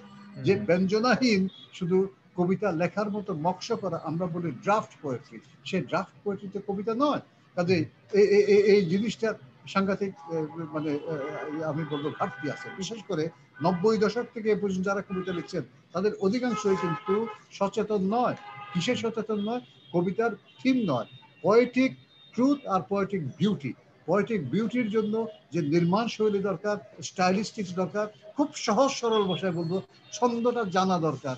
বাংলা কবিতা লিখলে বাংলার 3টা ছন্দ আমাকে জানতে হবে না? সেই 90% কবিরা কিন্তু এটা জানে না। আমি দেখেছি, আমরা বাংলাদেশ রাইটার্স থেকে কবিতার কর্মশালা করি, আমরা অনলাইনে করি, আমরা ইয়েতে করি, তখন দেখি এখন বেশ অনলাইনে কিছু করার পর কিছু সুফল ফলতে শুরু করছে। এইটা যতক্ষণ না হবে, তাহলে অকবিতা কবিতা হিসেবে চিহ্নিত হয়ে, অকবি কবি হিসেবে চিহ্নিত হয়ে, কবিতার যারা পাঠক তারা কবি হওয়ার চেষ্টা করে কবিতাকে ইয়ে করে দেবে। না, এই এটা হলো কথা। এটা মোটামুটি একটা গ্রহণযোগ্য ব্যাখ্যা বটেই। আচ্ছা, এইটার সূত্র ধরেই বলি, এই যে কবিতার বই বিক্রি হয় না, হ্যাঁ, এই অর্থাৎ আমাদের কবিতার লেখার পাশাপাশি আরো একটা ক্ষেত্র আছে, যেটা হচ্ছে প্রকাশনার ক্ষেত্র, প্রকাশনা শিল্প, বা বই প্রকাশনা, লেখক পাঠক সম্পর্ক, বইয়ের বিপণন ব্যবস্থা, পরিবেশনা, লেখকদেরকে সম্মানী দেওয়া, অর্থাৎ এক ধরনের পেশাদারিত্বের চর্চা হওয়া। হ্যাঁ আমাদের এইটা আমাদের সেটা যদি না হয়, তাহলে কিন্তু এটা বিরূপ ভাবে প্রভাবিত করবে কবিদেরকেও, তাই না? তার ফলে একটা আরেকটার সঙ্গে নির্ভরশীল আমাদের প্রকাশনা জগৎটি কেন সেই অর্থে পেশাদারি হয়ে উঠতে পারছে না? চ্যালেঞ্জ গুলো কোথায় এবং কি করণীয় আছে বলে আপনি মনে করেন? আপনি অনেকদিন ধরে যুক্ত এই জগতের সঙ্গে। হ্যাঁ, পেশাদারিত্ব মানে পেশাদারিত্ব যদি আসতে হয়, তাহলে অবশ্যই আমাদেরকে এটাকে একটা ব্যবসায়িক উদ্যোগ বলে দিতে হবে। ব্যবসায়িক উদ্যোগ বলে দিতে হলেই সাহিত্যের যে একটা ব্যবসায়িক পরিপ্রেক্ষিত আছে, পার্সপেক্টিভ আছে, যেটাকে আমরা বলি IP rights, intellectual property rights, মেধাস্বত্ব, সেই মেধাস্বত্ব অনুযায়ী আমাদের প্রকাশনা শিল্পকে বিকশিত হতে হবে। এখন মেধাস্বত্ব সত্য অনুযায়ী প্রকাশিত হয় না। প্রকাশক যে কোনো বই ছাপেন, কিভাবে ছাপেন, যে 300 কবির কথা বলা হচ্ছে, সে 300 কবিও নবীন লেখকের কাছ থেকে পয়সা নিয়ে ছাপা হয়, এবং তার সঙ্গে কোনো চুক্তি সম্পাদিত হয় না। এবং চুক্তি সম্পাদনের কথা বললে তাহলে আমি ছাপবো না। এই অপেশাদারিত্ব আমাদের লেখক প্রকাশকদের। কারণ তারা, আপনি নেট পাবলিশিং বলে একটা পাবলিশিং আছে পশ্চিমবঙ্গের, এবং বড় বড় আমাদের বাংলা ভাষার বড় বড় লেখক যারা এখনো কিন্তু প্রচুর চালু, শরৎচন্দ্রের বই এখনো মাস স্তরে অনেক চলে, তাদের বই অকাতরে হিসেবে তারা ব্যবসা ঠিকই চালিয়ে যায়। ফলে নতুন লেখকদেরকে ইয়ে করতে হলে, যে আগে করতে হলে, তাদের পাণ্ডুলিপি নিয়ে সেটাকে বাছাই করে, সেটাকে সম্পাদিত করে, তারপর বই ছাপানো, বই ছাপানোর পর তাকে সম্মান সূচক হিসেবে 10টা 5টা 1000 টাকা 2000 টাকা 10,000 টাকা দেয়া, এটা হয়নি।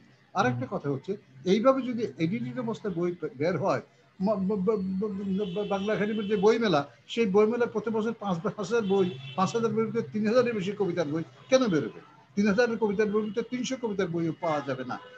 লক্ষ্য করলে দেখা যাবে সত্যিকারের ভালো কবিতার বই যেগুলো বের হয়, সেগুলো সবগুলো কিন্তু বিক্রি হয়, কিন্তু যে অকবিতা যেগুলো বই হয় সেগুলো বিক্রি হয় না, এবং বিক্রি করার জন্য লেখকদের মধ্যে বেরও করে না। তারা বিভিন্ন জনকে পুশিং সেল করেন না, পুশিং দেন। আমি ভয়ে ভয়ে থাকি মানুষের যদি 21শে ফেব্রুয়ারি আসে, তাহলে মেলায় গেলে অনর্থক আমার হাতটা ব্যথা করতে থাকে, 20-30টা বই দেওয়া হয়, যে বইগুলো আমি পড়িও না। তাও আর একটু পড়ে দেখবেন। এই এই অপেশাদারিত্ব, এটা প্রথম লেখকদের কাছে। লেখককে সম্মানজনকভাবে তার লেখাকে উন্নত করতে হবে, এবং সম্পাদনার মাধ্যমে, সব প্রশিক্ষণের মাধ্যমে লেখক হয়ে হওয়ার চেষ্টা করতে হবে। এবং প্রকাশককে কপিরাইট মেনে লেখকের সঙ্গে চুক্তির মাধ্যমে যদি পেশাদারিত্ব তারা শুরু করে তাহলে কিন্তু আমার মতো অবস্থা পাল্টে যাবে। সেটা আমরা বুঝি, সেটা আমরা সবাই বুঝি, কিন্তু এটার জন্য আমরা কিছু করছি না। মনে করেন বাংলা একাডেমি, জাতীয় গ্রন্থ কেন্দ্র, সংস্কৃতি মন্ত্রণালয়, মেধাস্বত্ব বিভাগ, সবার কি কিছু করণীয় নেই এই ক্ষেত্রে? সেটা তো 50 বছর হয়ে গেল, তো আর কতকাল আমরা শুধু অভিযোগ করে যাব? এটা কোনো একটা দিক নির্দেশনা আপনি অভিযোগ করার কথা হলো আমাদের আইন আছে, আমাদের আইন আছে, আইনের প্রয়োগও আছে। যেমন সরকারি ক্রয়ের ক্ষেত্রে বলা হয়েছিল, এখনো বলা আছে, সেটা আমি যখন নজরুল ইনস্টিটিউট ছিলাম, বই বিক্রয় ক্রয় কমিটি যখন ছিল, তখন প্রথম আমি এখনো কিন্তু বাংলাদেশের কপিরাইট বোর্ডে আমি সদস্য, এক্সপার্ট সদস্য হিসেবে আছি। আমি বলেছিলাম যে যে বই সরকারিভাবে ক্রয় করা হবে সেই বই ক্রয় করার ক্ষেত্রে একটা ডিড থাকতে হবে, লেখক প্রকাশকের, না হলে এটা বই ক্রয় করা যাবে না। সেটা আছে, সেটা এখন আছে, কিন্তু তারা এটা সিলেকশন কমিটি যা তাদের সঙ্গে সম্পর্কে আমার কথা আছে, তারা এইমাত্র আমরা তো শুনলাম এই বঙ্গবন্ধুর জন্মশতবর্ষে এই যে বঙ্গবন্ধু বিষয়ক বই নিয়ে কি গন্ডগোলটা হলো, তারা দুই পক্ষ আনহোলি অ্যালায়েন্সের মাধ্যমে এই কাজগুলোকে ভেস্তে দিচ্ছে। বাংলাদেশে অসদাচার এবং দুর্নীতি যে কোথায় গিয়ে পৌঁছেছে এটা কিন্তু আমরা সর্বস্তরে দেখতে পাচ্ছি। দুর্নীতি কিন্তু এখানে বিরাজমান, এই দুর্নীতির কারণে এটা হচ্ছে না। একটা সদাচারী সমাজ আমাদের দরকার। আমরা আচ্ছা যাচ্ছি পরে। না ঠিকই বলেছেন আপনি, গোড়াতেই হাত দিয়েছেন, কিন্তু সেটা করার পেছনে কি লেখকদের কোনো ভূমিকা? লেখকদের, আপনি এটা রাইটার্স ক্লাবের প্রেসিডেন্ট, লেখকদের কোনো সংগঠনের ভূমিকা থাকতে পারে না? তাদের আমরা সক্রিয় হতে দেখি না বা সরব হতে দেখি না। লেখকরা এটা বোঝে না। আমাদের লেখকরা যা কিছু লিখতে জানে, কিন্তু লেখক মেধাস্বত্ব কি বাংলাদেশের লেখকদেরকে যদি বলা হয়, আমি দীর্ঘদিন চেষ্টা করেছি, রাইটার্স কপিরাইট সোসাইটি করার চেষ্টা করেছি, বাংলাদেশে লেখক রাইটার্স ক্লাব থেকে লেখকদেরকে এক জায়গায় আনার চেষ্টা করেছি, লেখকরা এক জায়গায় থাকতে চায় না, তারা নিজেরাই নিজেদের কপাল বোঝে না। এটাই হলো মূল ব্যাপার আমাদের। আমি নাম বলবো না, কপিরাইট নিয়ে আলোচনা হচ্ছিল, আমাদের শ্রেষ্ঠ লেখক বললেন না আমি তো কপিরাইট আমি মানতে পারি না। তাহলে কেন? কারণ তিনি তার বই, একটা বই 10 জনকে দেবেন, একটা বই তো কপিরাইট অনুযায়ী আপনি 10 জনকে দিতে পারেন না, কপিরাইট অনুযায়ী না, পৃথিবীর কোনো আইন অনুযায়ী 10 জনকে আপনি দিতে পারেন না। যে রাইটস একজনকে দিয়েছেন 5 বছরের জন্য বা 1 বছরের জন্য, সে তারপরে আপনি আরেকজনকে দিতে পারেন। তো এইটা যদি আমরাই যদি না মানি, তারপর আরেকটা কথা আছে, কপিরাইটের আরেকটা কথা হচ্ছে যে এখন ধরুন বঙ্গবন্ধু নিয়ে অসংখ্য বই বেরোচ্ছে বাংলাদেশে, তাই না? সেই সবগুলো বই কিন্তু অনৈতিক বই। অনৈতিক বই মানে মৌলিকতা নাই। মৌলিকতা না থাকলে এটা কিন্তু পাইরেসি। পাইরেসি শুধু অর্থ নয়। আমি আলম খুরশিদের লেখা ওই পৃথিবীর বিভিন্ন ইয়ের উপর যে আজকে থেকে 20-30 বছর আগে যারা প্রগতি যে বইটি বের করেছিল, সেটা এতদিন পরে আমি যদি আবার এটা পঠন পাঠন আবার লিখে চালিয়ে দিই, এটা কি আমার বই হবে? কেউ তো বুঝতে পারবে না। আর আলম খুরশিদ ভয় পাবে যে হুদা ভাই আমার বইটাকে এইভাবে চালিয়ে দিল নিজের নামে। এই ঘটনায় কি করছে, আমরা টেক্সট চুরি করছি। এটা না করার কারণ হচ্ছে আমাদের পঠন পাঠনেরও সীমাবদ্ধতা আছে। যেমন চুরি করে পিএইচডি থিসিস দিয়ে পিএইচডি করা হয়, তেমনি এখন বাংলাদেশে অন্তত জীবনী লেখার ক্ষেত্রে আমি সবসময় দেখেছি যে আগের একটা জীবনীকে অবলম্বন করে এই কাজ করা হয়। অনুবাদের ক্ষেত্রেও তাই করা হয়। পশ্চিমবঙ্গে যে অনুবাদগুলি হয়েছে সেগুলো হুবহু নকল করে ক্রিয়ে করে বাংলাদেশে অনুবাদ বই প্রকাশিত হয়। এই ধরনের ঘটনা ঘটে চলছে আনহরি সাথে। আপনি পঠন পাঠনের কথা বললেন, এটা তো একটা বড় বিষয় আসলে, একটা আমাদের পাঠ সংস্কৃতি জাতীয় ভাগ পর্যায়ে পাঠাভাস গড়ে ওঠা। আপনি আব্দুল আবু সাইদের কথা বললেন, তিনি এটা বিশ্বসাহিত্য কেন্দ্র করতে অনেক বছর ধরে চেষ্টা করলেন, কিন্তু কি হচ্ছে, আমরা কি তার কোন সুফল পাচ্ছি? কিভাবে আমাদের পাঠাভ্যাসের সংস্কৃতিটাকে বাড়ানো যেতে পারে, এটা এই নিয়ে কি আপনার কোনো ভাবনা চিন্তা আছে আসলে? কারণ এটা তো আমার মনে হয় পাঠের কোনো বিকল্পই পৃথিবীতে নাই। আর এই ইয়েতে আমি এটা নিজের কথা বলছি, আমি কোনো প্রচার করছি না, এটা আমার নিজের কারণে। আমি দীর্ঘদিন আগে রবীন্দ্রনাথের ছিন্নপত্র পড়েছিলাম, কিংবা সাহিত্য নামক গ্রন্থটি পড়েছিলাম। এখন আমার অনেক কিছু মনে নেই। আমি এখন কি করছি, রাতে গভীর রাতে 12টার সময় 1 ঘন্টা করে এটা পাঠ করি, এবং অনলাইনে গিয়ে সবাইকে শোনাই। আপনারা যারা আছেন শুনুন, বন্ধু বান্ধবদের শুনে। পাঠ সংস্কৃতি যত কথাই বলি না কেন, আমাদের পাঠ সংস্কৃতির জন্য পাবলিক লাইব্রেরি সারা বাংলাদেশ জুড়ে আছে, তাই না? চট্টগ্রামও আছে, চট্টগ্রামে পাবলিক লাইব্রেরি আছে, বিশাল পাবলিক লাইব্রেরি আছে। ঢাকা শহরে যেটা করা উচিত বলে মনে হয়, একটা পারিবারিক উদ্যোগ নিতে হবে, তা নাহলে হবে না। পারিবারিকভাবে উদ্যোগ নিয়ে প্রতিটি বাড়িতে অন্তত একটা পারিবারিক লাইব্রেরি থাকতে হবে, এবং পারিবারিক লাইব্রেরি হলে থাকলে কি হবে, শিশুরা তাদের পরিবারের যে বইগুলো আছে সেই বইগুলোর সঙ্গে পরিচিত হয়ে কিন্তু পাঠ করবে। আমার ক্ষেত্রে তাই ঘটেছিল। আমার বাবা উচ্চশিক্ষিত মানুষ ছিলেন না, তিনি যে শিক্ষিত মানুষ ছিলেন তিনি বাংলাদেশে কিছু বই রাখতেন, পথের পাশে আমার বাড়িতে ছিল। আমার বাড়িতে অন্তত নজরুল রবীন্দ্রনাথের একটা কিছু বই ছিল, সেগুলো পড়তে পড়তে আমি এসেছি। অর্থাৎ পারিবারিক ঐতিহ্য একটা বড় ঐতিহ্য, পারিবারিক সংস্কৃতি বড় সংস্কৃতি এটা। আর দ্বিতীয়ত আমি বলবো, বাংলাদেশের বিভিন্ন জায়গায় যে পাঠাগারগুলো আছে সেই পাঠাগারগুলোতে একই সঙ্গে পাঠাগার হিসাবে রেখে এগুলোকে অনলাইন লাইব্রেরিতে পরিণত করতে হবে, লাইব্রেরিতে পরিণত করতে হবে, তাতে অ্যাক্সেস দিতে হবে। আরেকটা কাজ করা যেতে পারে, আমি নতুন, আমার এই মুহূর্তে মনে আছে যে যে কোনো কাজে মানুষকে যদি অগ্রাধিকার দিতে হয় তাহলে তার শিক্ষার বিষয়টা, তার পছন্দ পছন্দের বিষয়টা নির্ণয় করার জন্য আপনি আপনার এলাকার কোন কোন পাঠাগারের সদস্য, এটা একটা বিবেচনা করা যেতে পারে। যেমন আইডি কার্ড, তেমনি একটা পাঠাগারের সদস্য কিনা, তাই না, লাইব্রেরির সদস্য কিনা, রিসোর্স সেন্টার আরএমসির সদস্য কিনা, রিসোর্স ম্যাটেরিয়াল সেন্টার যেখানে আছে, এমন করা যেতে পারে আমার মনে। এটা যদি করা হয় একটা ব্যাপার আছে। হ্যাঁ, না সেটা ঠিকই আছে, কিন্তু এটা করার জন্য যথেষ্ট পরিমাণ পাঠাগারও থাকতে হবে। সেই পরিমাণ পাঠাগার সত্যি কিন্তু নেই আসলে, যতই বলেন না কেন আমাদের শহরগুলোতে, বড় শহরগুলোতে হাতে গোনা হয়তো পাঠাগার আছে, কিন্তু আমি তো শহরের কথা বলতে, আমি তো শহরের কথা বলছি না, আমি বলতে গ্রামেই থাকতে হবে। এটা গ্রামে কিন্তু অসংখ্য ফুটবল মানে খেলার পাঠাগার আছে, অমুক পাঠাগার ইত্যাদি আছে, সেগুলোকে সরকারের উচিত হবে একটা প্রণোদনা দিয়ে সব জায়গায় এটাকে ডেভেলপ করে দেয়া। সেটাই। এখন যেমন আমরা যেমন কম্পিউটার সেন্টার সারা উপজেলা লেভেল পর্যন্ত করে দিয়েছি।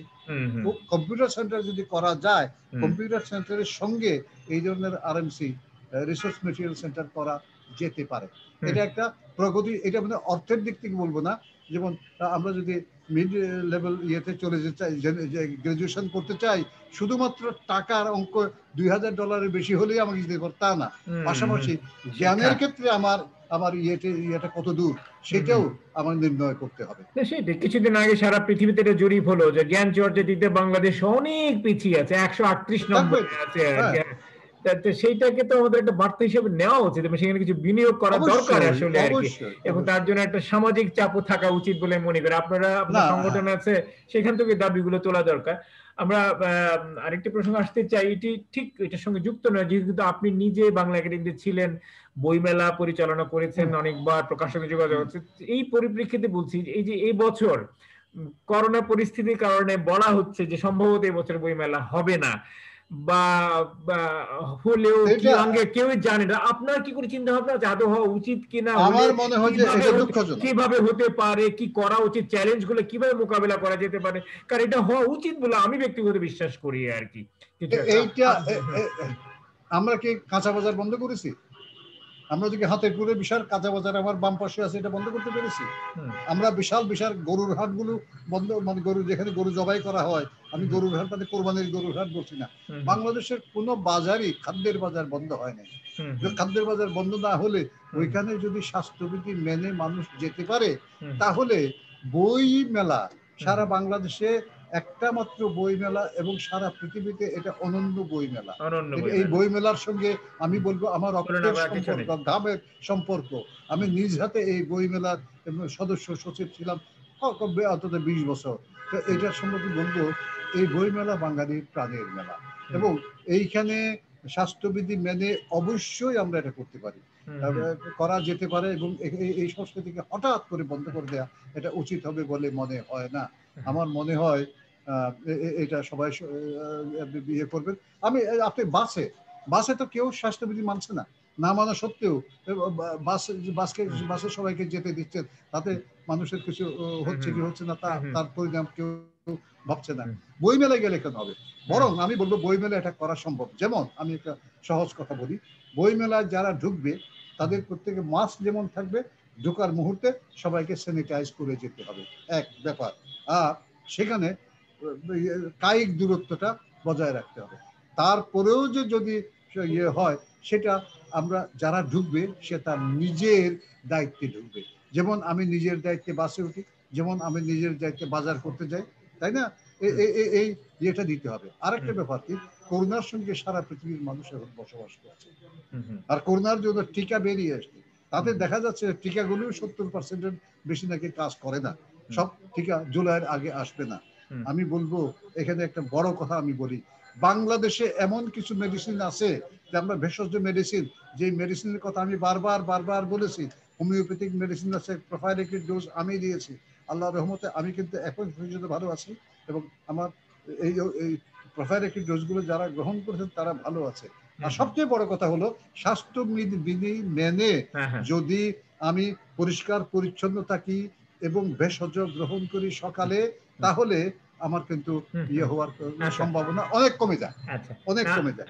এই সমস্ত সদাচার, এই সদাচারী জীবনযাপন যদি আমরা করি, তাহলে বই মেলাকে ভয় করার, বই মেলার জনসংখ্যাকে ভয় করার কোনো কারণ আছে বলে মনে করি। এই নিয়ে তো তাহলে আমাদের আওয়াজ তোলা উচিত। আপনাকে আমরা দেখেছি অনেক সময় প্রতিবাদী ভূমিকা নিয়েছেন, যেমন হে ফেস্টিভ্যালের সময় প্রতিবাদী ভূমিকা নিয়েছেন। এখন কি আপনি আপনার সংগঠন রাইটার্স ক্লাব থেকে কি আপনি কি এটা সোচ্চার একটা মানে কর্মসূচি গ্রহণ করতে পারেন না? লেখকদেরও তো তাদের কণ্ঠস্বরে বলতে হবে, এটা লেখকদের প্রাণের মেলা এটা।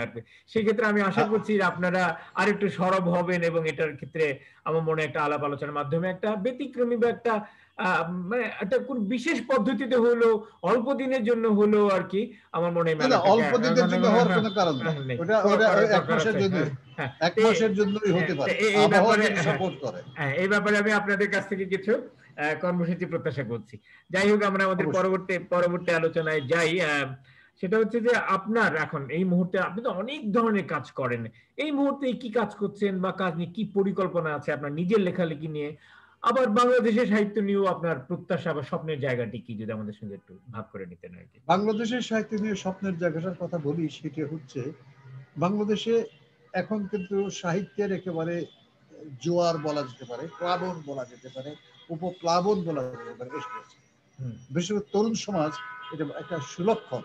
সবাই আর কিছু না হোক, একসময় বাংলাদেশ তো হাইজ্যাকের দেশ হয়ে গেছিল, এই জায়গায় বাংলাদেশে গলা কাটার দেশ হয়ে গেছিল। এখন বাংলাদেশে দেখতে পাচ্ছি তরুণদের কলমটা সচল হয়েছে, এর চেয়ে বড় ইতিবাচক শক্তি আর কিছু নেই।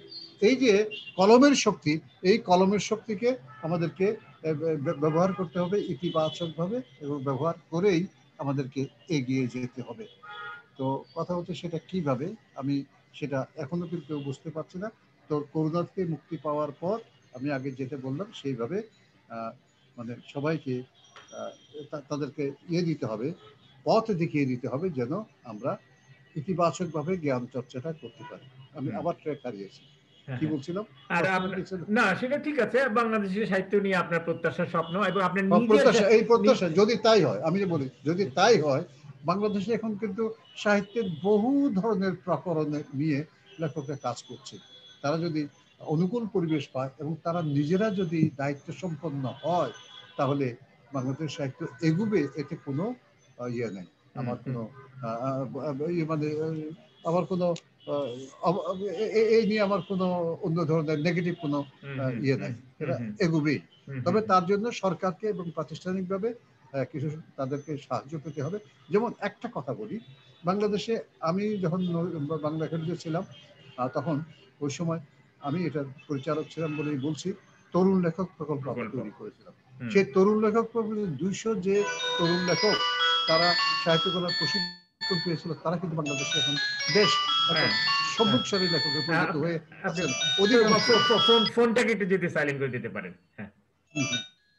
ফোনটা তো আমার এখানে নয়, ইউবি। একটু সাইলেন্ট করে দেন প্লিজ। স্যার, ঠিক আছে। আচ্ছা, হ্যাঁ আমি জানি সে তরুণ লেখক অনেকেই এখন প্রতিষ্ঠিত হয়েছেন, অনেকেই এটা কিন্তু যারা আমরা অন্য দেশগুলো ভ্রমণ করছি তারা তো জানি। আমি 85-এ যখন হাওয়াইতে গিয়েছিলাম, তখনই আমি এই ধরনের প্রকল্পের সঙ্গে যুক্ত ছিলাম। কাজেই বাংলাদেশে এই প্রকল্পটা বাংলা একাডেমি নিয়েছিল, বাংলা একাডেমি নিতে পারে, শিল্পকলা একাডেমি নিতে পারে, প্রাতিষ্ঠানিক স্তরে নিতে পারে, আমরা এভাবে নিতে পারি।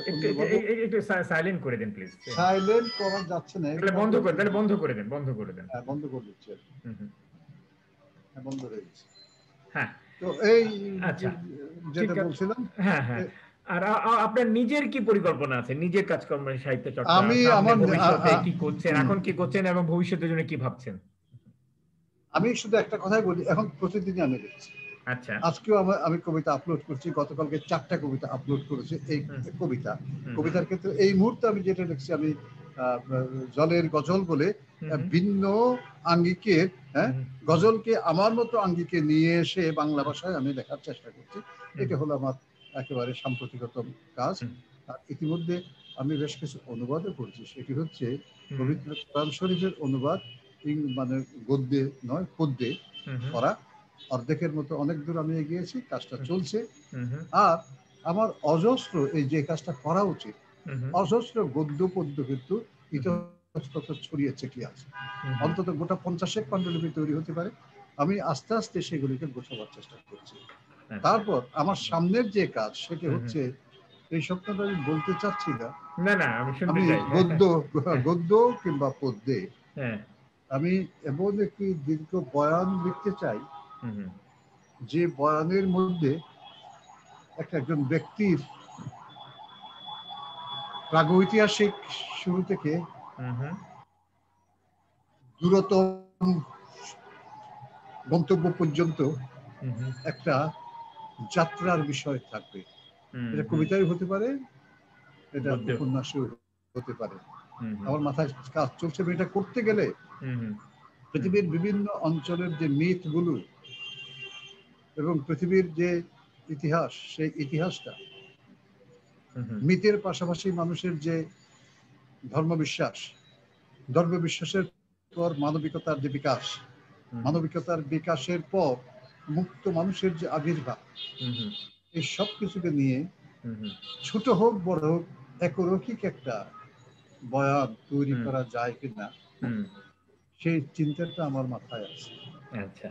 না, এটা চমৎকার চিন্তা এবং আশা করি আপনার যে একটা স্বতন্ত্র কাব্যসত্তা আছে, কবিসত্তা আছে, তার ভিতর দিয়ে এটা ফলপ্রসূ হবে বলে আমরা বিশ্বাস করি আর কি। তো আরেকটা কথা বলি, জি। আমরা কিন্তু 20 বছর ধরে রাইটার্স ক্লাব থেকে আন্তর্জাতিক লেখক দিবস ঘোষণা করেছি। হুম, তার হুম, মূল ব্যাপার হচ্ছে হুম, হুম, শান্তির পৃথিবী চাই, হুম, হুম, সৃষ্টিশীলতার বিনাশ নাই। হুম, মানে হুম, আমাদের সকল সাহিত্যকৃতির লক্ষ্য যেন শান্তি হয়, হ্যাঁ, যেন হ্যাঁ, মানবিক সৌন্দর্যের হুম, জন্য হুম, আমাদের সৃষ্টি হয়। হুম, হুম, হুম, এবং এই লক্ষ্যে আমরা যে আন্দোলনটা তৈরি বাংলাদেশের রাইটার্স ক্লাব চালাচ্ছে, সেটাকে আমরা একটা প্রত্যাশিত একটা সফলতার দিকে এগিয়ে হুম, নিতে হুম। চাই। আমার মনে হয় যে কোনো কারণেই হোক রাইটার্স ক্লাবের কর্মকাণ্ডগুলো সম্পর্কে হয়তো প্রচার অতটা নেই, এটা বিভিন্ন জায়গায় আর একটু বৃহৎ পরিসরে ছড়িয়ে যাচ্ছে না।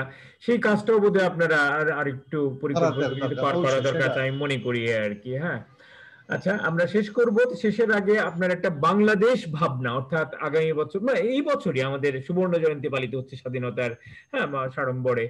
তো এই যে আজকে যদি আপনি পেছন দিকে তাকিয়ে দেখেন, মুক্তিযুদ্ধ করেছিলাম, আমাদের কি প্রত্যাশা ছিল, কি স্বপ্ন ছিল, আজকে কত দূর এসে পৌঁছেছি, সামনে আমাদের গতিটা কোন দিকে, সব মিলে আপনার এই মুহূর্তে স্বদেশ ভাবনাটার সঙ্গে আমরা খানিকটা পরিচিত হতে চাই। স্বদেশ ভাবনা, আমরা পদে পদে হোঁচট খেয়েছি।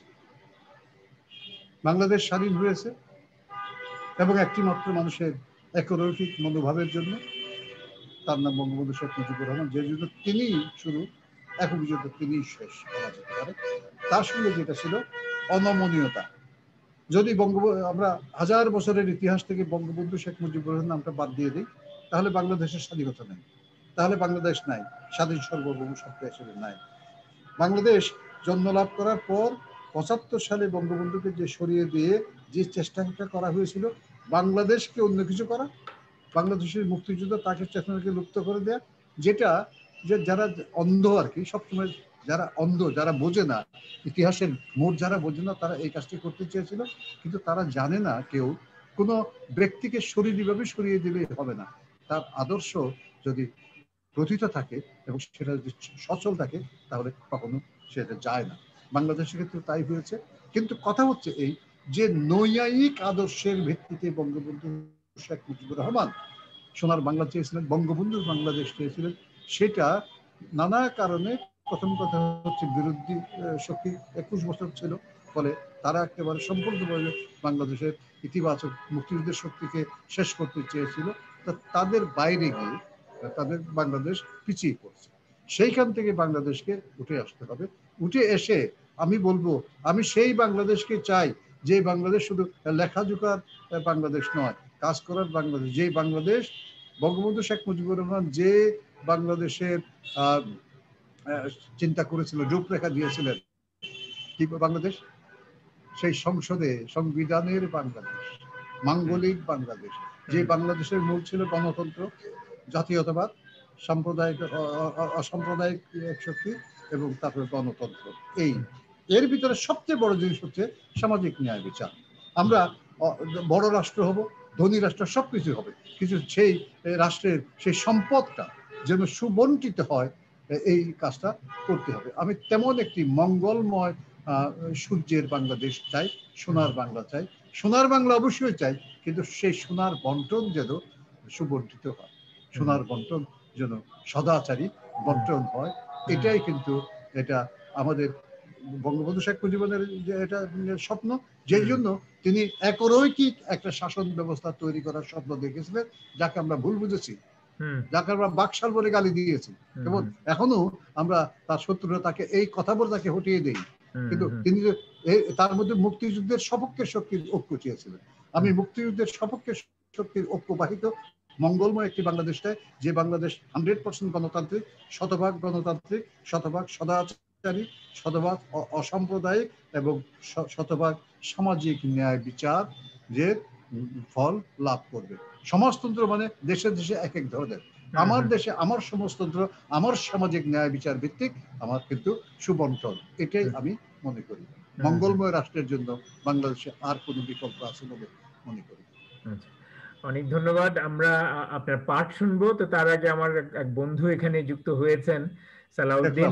হ্যাঁ, আমি তাকে আশা করব সে কিছু বলবে আপনার উদ্দেশ্যে অন্তত। সালাউদ্দিন, তুমি যদি থাকো এখানে, হ্যাঁ, তোমার মন্তব্যটা করে আমরা হুদা ভাইয়ের পাঠ শুনবো, সকণ্ঠের পাঠ শুনবো। সালাউদ্দিন,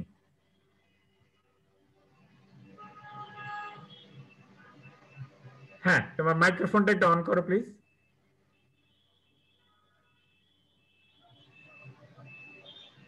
হ্যাঁ সালাউদ্দিন, আচ্ছা, ওর বোধহয় কারিগরি অসুবিধা হচ্ছে মনে হয়। মাইক্রোফোন এখনো কিন্তু বন্ধ তার। হ্যাঁ, মাইক্রোফোন তো অন করতে পারছে না মনে হচ্ছে। হ্যাঁ, আচ্ছা, যাই হোক, এইবার করতে পেরেছি, এইবার শোনা যাচ্ছে। এইবার সালাউদ্দিন, নূর ভাই আপনাকে শ্রদ্ধা আর সালাম। ধন্যবাদ, ধন্যবাদ, ভালো থাকবেন, শুভেচ্ছা। আপনাকে এত প্রাণোচ্ছল লাগছে, সেটা না বললে মানে শান্তি হচ্ছে না। কারণ আমরা সবাই কেমন যেন সবাই ম্রিয়মান সব অর্থেই। সেই আপনাদের কাছ থেকে আসলে আমাদের এটা কি প্রাণনা, শব্দটা প্রাণনা নেওয়া দরকার, প্রেরণা তো বটেই। আমার কাছে প্রথম দিকে আপনি, আমার খুব ভালো লাগবে কথা বলি, প্রাণনা শব্দটা আপনি বলেছেন, এই শব্দটা কিন্তু সবাই জানেন না, আসলে হয় কিনা আপনি নিশ্চিত না। না, হবে তো, প্রাণ থেকে প্রাণনা হবে, হবে অবশ্যই। আমার বলতে ইচ্ছে করছে, প্রেরণার চেয়ে অনেক বেশি এটা, বেশি প্রাণিত থেকে প্রাণে, হ্যাঁ, প্রাণনা হবে। তো এখন যেটা আমি মাঝখানে এই কারিগরি সমস্যার জন্য অনেকখানি শুনিনি, কিন্তু প্রথম দিকে আপনি আপনার একটা বইটার নাম সমুদ্রে শনিত, সমুদ্রপাত, শনিতে সমুদ্রের সনিপাত না, অসম্ভব লেগেছে যে আমরা বিষয়টাকে যদি ওইভাবে আপনি যেভাবে ৭২-এ দেখিয়েছেন, দেখাতে পেরেছেন, এই বোধটা, এই দৃষ্টিটা যদি এখনো থাকতো, তাহলে কিন্তু আমাদের অনেক কিছুর জন্য আকুতি, হাহাকার বা এগুলো কিছুই মনে হয় থাকতো না। তা আমি এখনো ধন্যবাদ জানাই যে আপনি আপনার বইটার ওইরকম একটা নাম বাছাই করেছেন। এটা কেন আলোচক হয়তো একমত হতে পারেননি, উনি হয়তো তখনকার বাংলাদেশ আর এখনকার বাংলাদেশ ভিন্ন। এখনকার বাংলাদেশে হলে উনি আমার মতন করেই বলতেন যে এই নামটা শুধু শুদ্ধই দাওনি, এই নামটা সবারই বোধ করা দরকার। এটাই ছিল।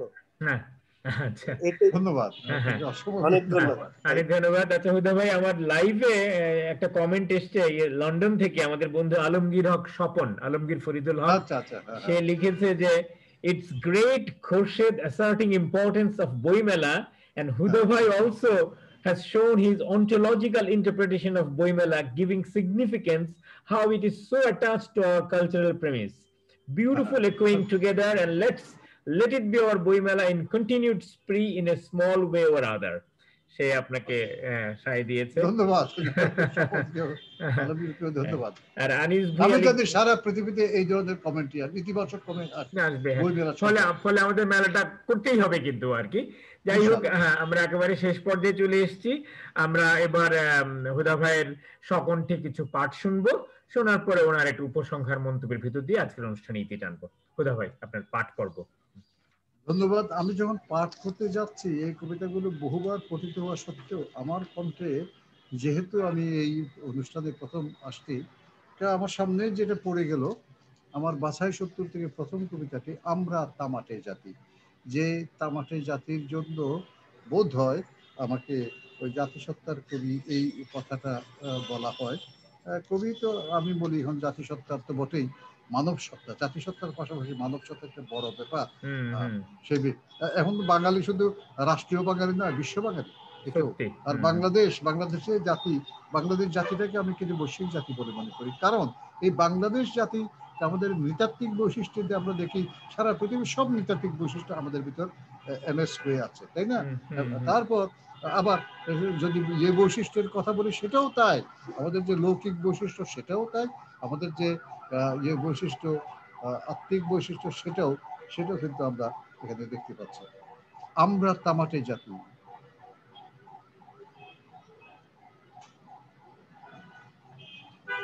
রোদ্দুরে নেয়েছি আর বৃষ্টিতে বেড়েছি, সহস্র শতাব্দী দিয়ে নিজেকে গড়েছি।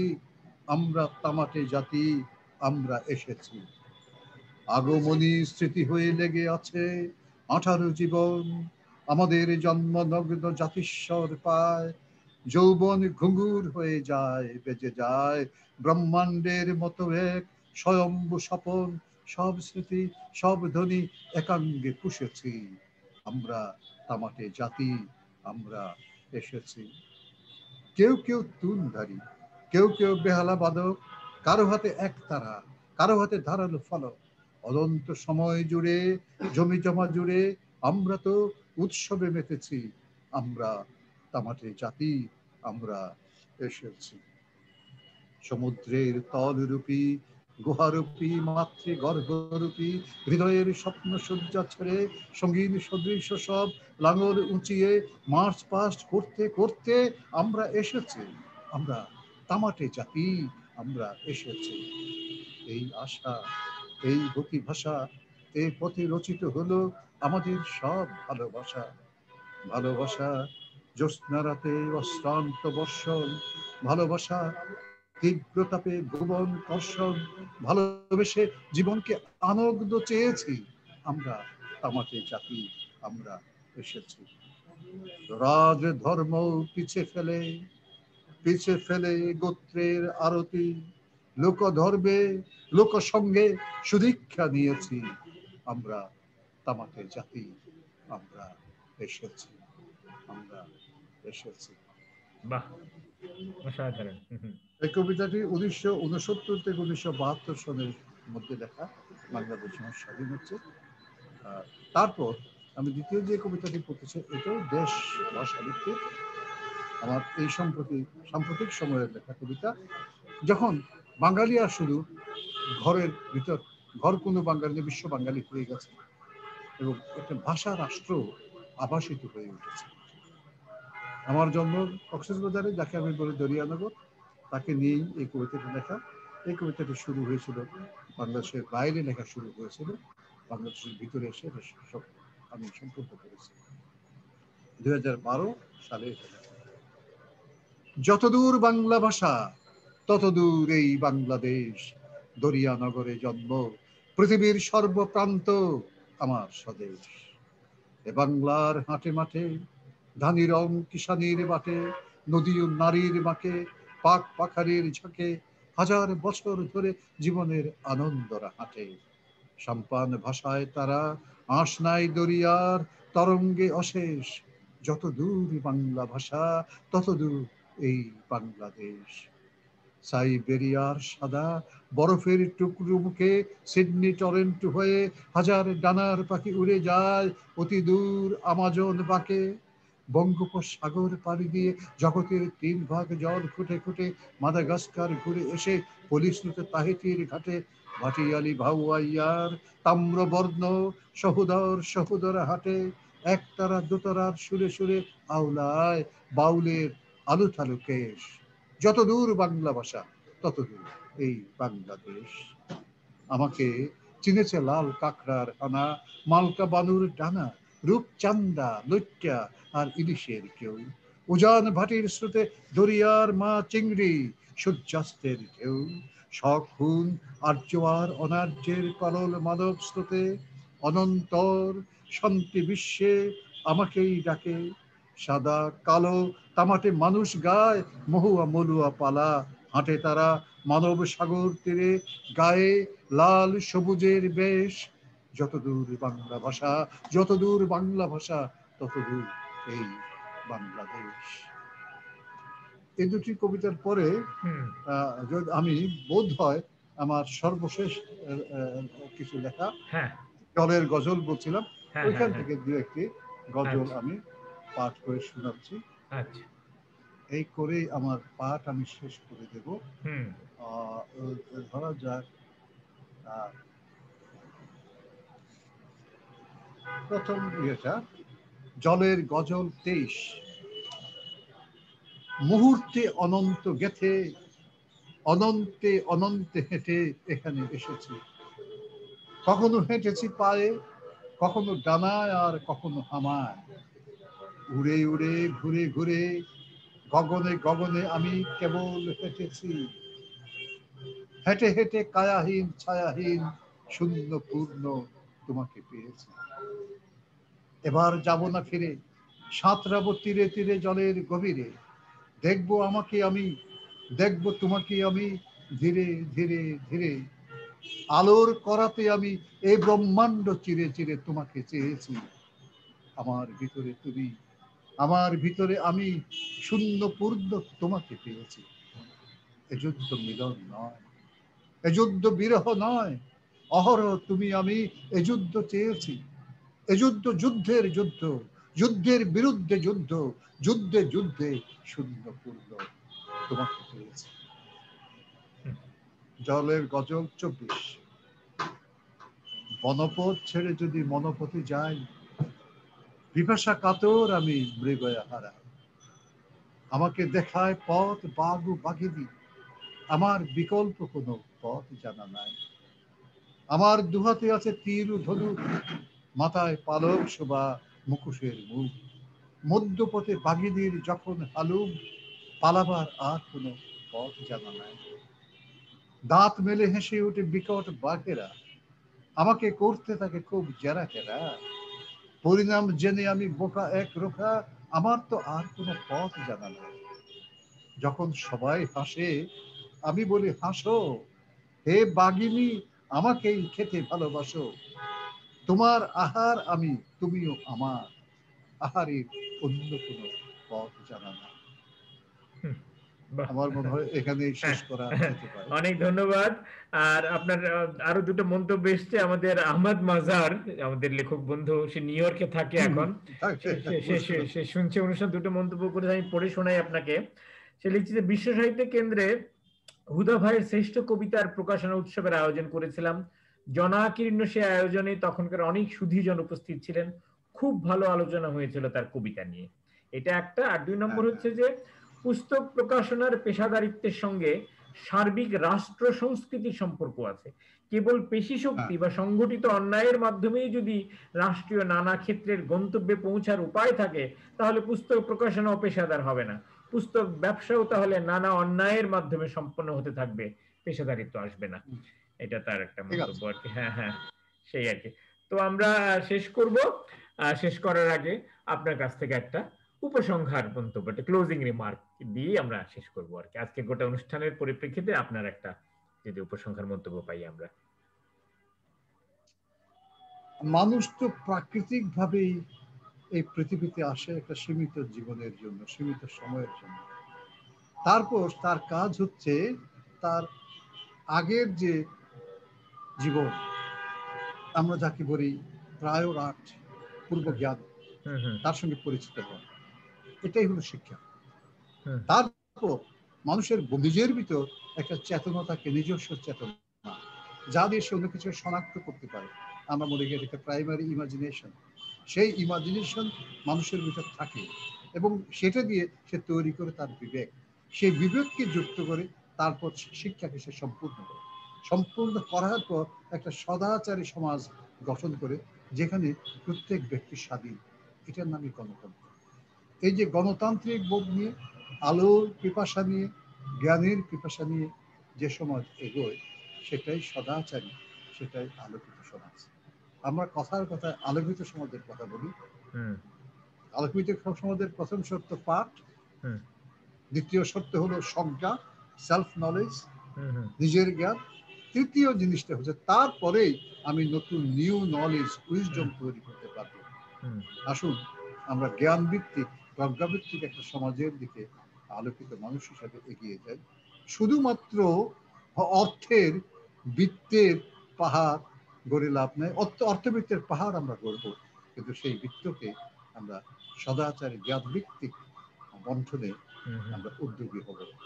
জন্মশতবর্ষে, বঙ্গবন্ধুর জন্মশতবর্ষ যখন পালন করছি, আমরা যখন বাংলাদেশের 50 বর্ষ পূর্তি পালন করতে যাচ্ছি, আমাদের স্বাধীনতাকে আসুন এইভাবে আমরা ইতিবাচক সদর্থক করে। অনেক ধন্যবাদ। খুবই চমৎকার একটি উপসংহার মন্তব্য করেছেন এবং এটা আমাদের মনে হয় আমাদের প্রত্যেকেরই আমাদের একেবারে আকাঙ্ক্ষার কেন্দ্রে থাকা উচিত আর কি। তো অনেক অনেক ধন্যবাদ আপনাকে হুদা ভাই, এবং ধন্যবাদ যারা এখানে অনুষ্ঠানটি দেখলেন আজকে লাইভে। আমি আবারও আমরা আগামী বৃহস্পতিবার ফিরে আসব। ততদিন আপনারা ভালো থাকবেন, সুন্দর থাকবেন। শুভরাত্রি। শুভরাত্রি।